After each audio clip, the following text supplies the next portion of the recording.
Welcome to FIH Hockey Monthly. This month we analyze the impact of the League of Dreams, the Euro Hockey League.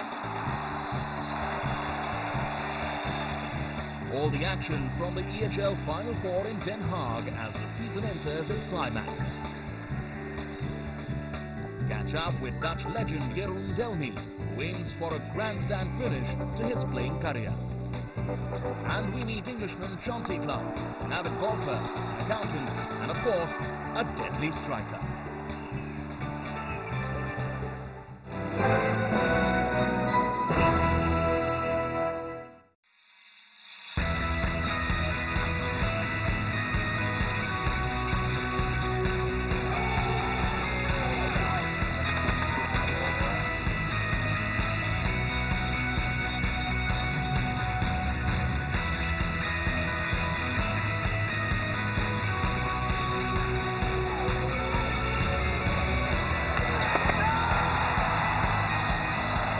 I think EHL will be a reference in the hockey. I think from now there will be a past and a future of the hockey. Everybody will relate it with during this time, before EHL or after EHL, just to comment the other things of the hockey. Leandro Negri's prophecy before the launch of the Euro Hockey League has come true. Now, after the conclusion of its fourth season, it's safe to say that the EHL has changed the way hockey is played, presented and perceived around the world. The EHL has brought a number of innovations to the game, which have been trialed in the league and then adopted by the FIH. The event has focused on changing the way the game is presented and ensured that this club tournament has carved out a niche for itself in the world hockey calendar. And one man who deserves much of the credit for taking the league where it is Jons Hinzel, the chairman of the Euro Hockey League. Europe is a very strong continent where a lot of hockey is being played and all over the countries, and we had a format which was really not really exciting. So we knew already before who was in the final, and it was in one weekend, and we decided to make something exciting. And at that time you had Leandro Negri, who was the president of the EHL, and at my club I've been chairman 10 years for the Hockey Club Amsterdam. And I made him a proposal he couldn't refuse. So I told him we have to do something about this. We have to really make a format like the Champions League soccer. The success of the league has provided a platform, not just for the players but also for the clubs, who now have an opportunity not just to compete within their own country, but also to test themselves out against the best in the continent. If you look at the international calendar of hockey, we find that club hockey, especially in Europe, has less and less space. Calendar is getting very cramped. So they needed a platform where they could present themselves. Because if we look at hockey, in the end, the base of our sport is the clubs. So I think it's very important for them to further develop and to survive in this full calendar. Being a club tournament, it has also had more of liberty to experiment with TV coverage than would be possible during an international event. So cameras in the players' dressing rooms provide a peek into how those top athletes prepare for a big game. And even the umpires are mic'd up, giving the viewers an insight into how a decision is being arrived at during a video referral. If it's above his shoulder height, then it is a foul against him. The decision is the ball was deflected above the shoulder, free hit to the defence. That way. And of course, there's the coach's pep talk during the break. Talk to each other, support each other. Is it clear? Yeah? Come on, guys. Moreover, the EHL hasn't been shy as far as tweaking the rules is concerned. Changes such as the self-pass rule and penalty shootout have breathed new life into the sport. The FIH itself has watched these experiments with interest and adopted several of these rules in the international game as well. The most recent example being the replacement of the penalty strokes with a shootout. I think that is one of the fantastic things of EHL, because we were free to create not only a format which was different, but also the rules were changed. And I was there with Maurits Hendricks. He was the genius behind all these concepts. You know, in sports, especially in soccer, it's impossible to change anything. And they put more referees, you know, to look what happens with offside. You know, hockey has been very progressive in you know, rules and regulations. We have the self-pass, which enhances the speed of play dramatically. And this self-pass rule has been a huge success at the international level, with all the players welcoming its adoption. A lot of people try and stop forwards these days, and they don't try and tackle, they just try and stop you, and then they get numbers behind the ball. So if they stop you, you can keep playing the ball, so it's much faster. I think it's better for television. The self-pass is a good thing in hockey because it speeds up the game, and also that the principal flow of the game is important. But this isn't the only transformation the players and the coaches are pleased about. It's a real highlight for us as players during the year. You get to come together and play hockey against some of the best players in the world. And it's a chance to do that with a little bit less pressure than maybe in the international environment. And as you say, there's loads of innovations, and you come here and it's beautiful weather, and we're out in Holland, sun's shining, there's people come to watch, and it's just a great atmosphere and a great place to be. The green card rule, 2 minutes on the bench, like teams play for green cards, so they time out, slow the game down, but now if you slow the game down, you go sit on the bench. So I think with this play-on rule, it's like beneficial for the game because it's so quick at the moment, you need to be so fit. Even with the EHL becoming a benchmark in hockey, its organisers are far from satisfied. Their vision for the future is even more ambitious. To create a global club championship, world championship. So Leandro Negri is now the chairman of the FIH. We know India loves hockey. Pakistan, I heard, you know, only that match, India-Pakistan, during the World Cup was 450 million people watching. So why not, you know, let's make a club final championship, global championship in India in the coming years. But I believe in it, and we are really getting there very fast due to the quality of the product we produce. And if you produce a quality product, you will have success, no doubt about it. The EHL has been a shot in the arm for hockey, and it looks set to continue to be one of the premier events on the European hockey calendar for a long time to come.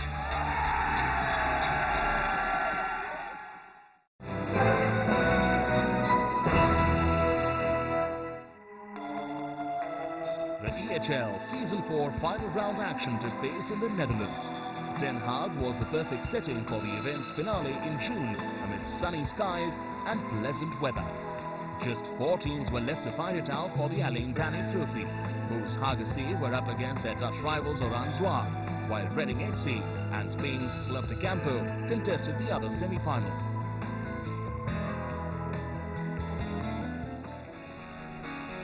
First up, it was the English-Spanish battle in front of a packed Wassenaar Stadium. The Iberians struck first in the 23rd minute. Juan Lanes had the simplest of finishes after being set up by Dutchman Erik Jan Hiddink.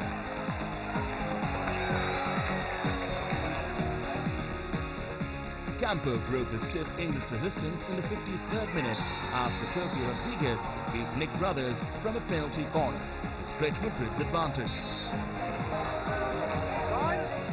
Andreas Meyer provided the icing on the cake with a stunning reverse stick strike 6 minutes later as the Spaniards ran out 3-0 winners in the end. Process becoming the first team from Spain to make it to the final.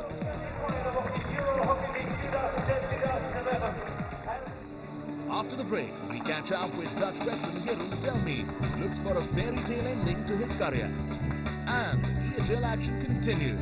It's the business end of the tournament.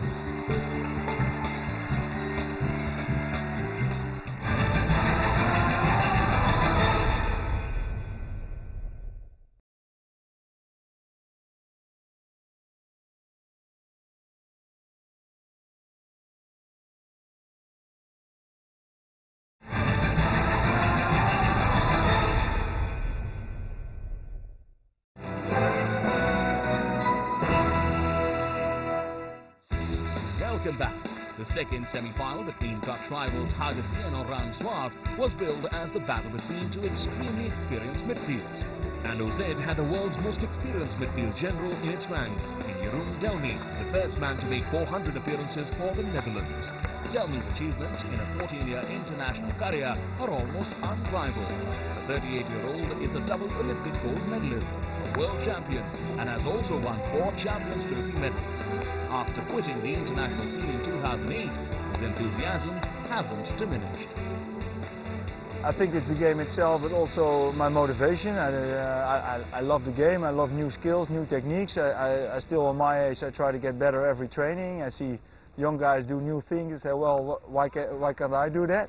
And sometimes it's still too difficult, but no, I just love the game. I'm grown up with it. Since I was born, my parents brought me to the hockey pitch, and I never left. And yeah, I just love it. Yeah, I love what I do now at the moment. So why stop doing it? The passion for the sport runs deep in the Delmy household. The late Harry Delmy, Jeroen's father, was a successful goalkeeping coach in his time. During the 2005 Champions Trophy in Chennai, the father-son duo ensured a special place for the family in hockey history. While Jeroen captained the side, his father managed the team's silver medal winning campaign. My whole family is a hockey family, but I got his enthusiasm for hockey. He loved to play hockey. During the day he worked really hard, but in the evening hockey was relaxing for him. It gave him a lot of pleasure, and that's the way. That is what hockey is giving me also. And he was a trainer, he was a coach. I want to become a trainer, and I hope in the end I will still have the same enthusiasm as my father. And I think he was a very special guy, especially on a hockey level. He could talk to everybody, he knew everybody, also internationally and nationally. So if I can look back in a few years and say, well, I had a great career just as him, I'm very satisfied. Delmy's association with Eindhoven's Oran Zwart is not only as a player but also as a coach. Following in his father's footsteps, Jeroen is currently the head trainer of the hockey academy at the club. He was also the assistant coach of the Dutch national women's team, which won the silver medal in the video FIH World Cup in Argentina last year. I got my degrees a few years ago. I did a training course for former internationals. I was still playing at that time, but I did a coach by the Hockey Association. And since that I've still been playing, but now with the national team and with the Hockey Academy I can develop my coaching and training skills, and I think for me it's a very good experience to later on be a head coach myself, and that is what I see as my future. I want to become a coach and also try to achieve the best on that level. While Delmy's innings as a coach has only just started, he did reach the pinnacle in his playing career. Delmy's passing range, defensive organization and work ethic set him apart in his generation. Since his departure from the national team, many players have been tried as the Dutch attempt to fill a huge void, but they've only met with limited success. I think Jeroen had a lot of passing power across a large distance. I wouldn't say that I'm the same sort of player, no, and definitely quality. I mean, Jeroen's one of the best players in the world for the last so many years. While the Netherlands miss a player of Delmy's presence, his club is lucky to still have him dictating play from the midfield. And though his trophy cabinet is full of medals won at international level, there is one last thing left to fulfill. One thing I didn't win is the EHL, so that's why I'm playing it. Hagessi was a substantial obstacle in Delmy's quest for winning his first EHL crown. And OZ had the first chance to take the initiative, but the usually clinical David Allegri could only hit thin air from a promising position.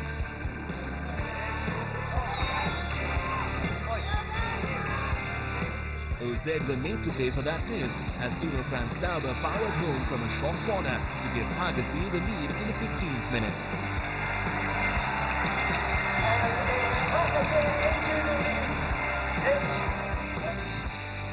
Franz Tauber then turned provider on the stroke of half-time.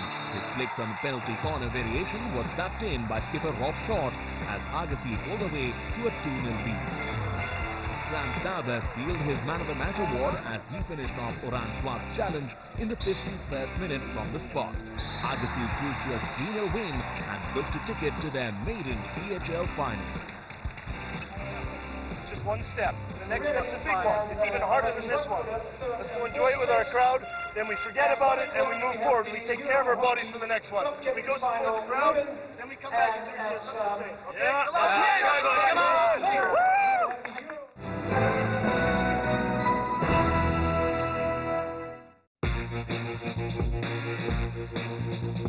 The rise of English hockey is quite similar to the progress the EHL has made in 4 years. From being the pretenders, England are now seen as a contender in the major events. Even the English clubs are now a force to reckon with. 3 English sides made it to the last 16 stages of the EHL this season, with semi-finalist Reading FC being the most successful English representative. The newfound colleagues of the national team now seems to be rubbing off at the club level as well. Well, I think if you look back 5 or 6 years, we played a brand of hockey that minimised the chance of us losing games, and it meant that we got ourselves into a position where we could be fairly sure of finishing in the top 8 in tournaments, but it probably meant we limited our opportunities to win tournaments. And so Jason made the decision that for us to stand a chance of winning medals, we had to become a little bit more expansive and adventurous in the way we play. And I think that showed in the last few years. And the European gold was an example of that. Champions Trophy silver and the World Cup were the results we got there were as a direct consequence of that decision, I think. Since the Euro Hockey Nation's success in 2009, the English outfit has been gathering steam. They are the only team to have beaten the indomitable Australians in the last 18 months. And the momentum England have built up over the last 2 years will hold them in good stead as they look to beat for their biggest test, which is just 13 months away. London is a once-in-a-lifetime opportunity for our country, but for us as the athletes who have the privilege of taking that opportunity and competing, it's way more than that. It's just an honour to be the people who get the chance to take that once-in-a-lifetime opportunity on behalf of our country, and we relish that opportunity and we take it very seriously, the responsibility of making the most of it. So we are incredibly committed to doing everything we can to make sure we give ourselves the best chance of winning a gold medal. The 30-year-old Clark will be a crucial component of Jason Lee's Great Britain squad as the team looks to make the best of home advantage at the 2012 Olympics. The tackling instincts and ability to adapt gives the coaching staff extra options. The role of everybody in our team has changed slightly. The tactics evolve, and we're always trying to keep things fresh and different. As a forward in our group, our role is to be incredibly fit, and that's luckily something that's one of my strengths. And like I said, the competition for places just gets tougher and tougher every year, and so you have to keep pushing yourself and looking for new ways to improve and get better and retain your place in the team. A forward with great work ethic, Jonty has an knack of coming out with important goals on big occasions, something that has come in pretty handy for Great Britain, England, as well as Reading. I would say that's just luck. Everybody tries to do the right things all the time, and you hope that that if you do the right things all the time, then the chances fall your way at the right time. And luck, there's been a couple of times when I've been in the right place in a big moment. Some of Clark's instincts in front of the goal have been inherited from his father Richard, who led the indoor national side in the 60s and the 70s, winning a record 82 caps. Jonty, who's a neighbour of the Queen in Windsor, is also an avid golfer. Apart from being a professional hockey player, Jonty works as an accountant and does quite a good balancing act between his two professions. It becomes tougher and tougher as our programme gets busier and busier, but I have a fantastic employer in BDO, who are one of the sponsors of the FIH. I've worked for them since 2005, and they've been so understanding of the needs of an international hockey player, and that's what makes it easy, really, is having an understanding employer. And BDO have been amazing to me, and I can't thank them enough for the opportunity they've given me to have a work career to fall back on when I finish playing hockey. For now though, Reading were banking on Chauncey's experience in the attack as they locked horns with Oran Swart in the third place playoff. It was an early setback to Class Reading as they went behind to OZ in just the third minute thanks to Bob Defoe's superb solo effort. The English side had a perfect riposte 2 minutes later. Clark was the catalyst for the equaliser, which was deflected expertly by Scottish forward Stephen Dick.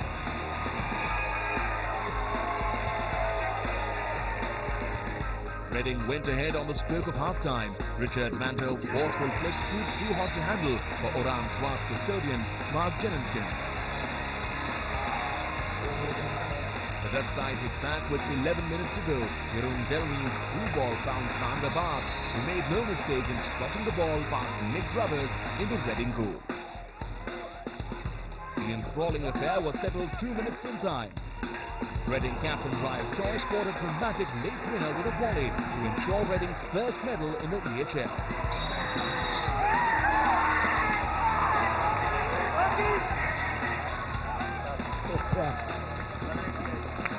It was an emotional farewell for Dutch legend Jeroen Delmy of Oran Swart, who called time on his illustrious career to a standing ovation at Wassenaar Stadium.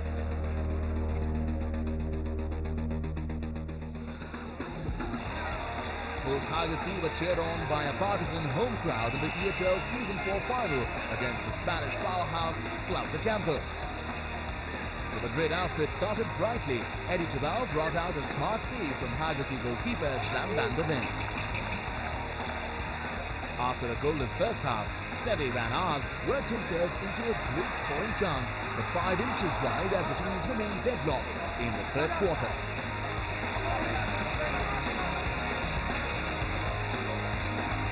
With Haggerty pushing forward, Campo finally cracked under pressure 9 minutes from time. Timo Van Staver's cleared flick with Campo captain Vasco Perez-Soir on the face mask, and Haggerty were awarded a penalty stroke. Van Staver kept his calm and made no mistake from the spot to send the spectators into delirium.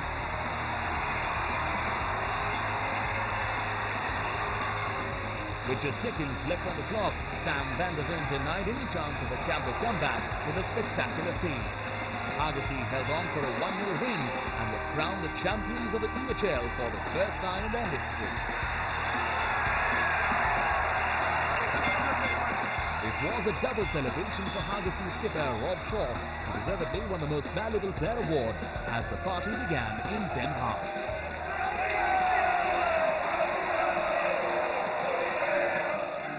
That's it in this edition of FIH Hockey Monthly. Next month, we bring you all the action from Bravo FIH Champions Trophy in Amsterdam. See you then.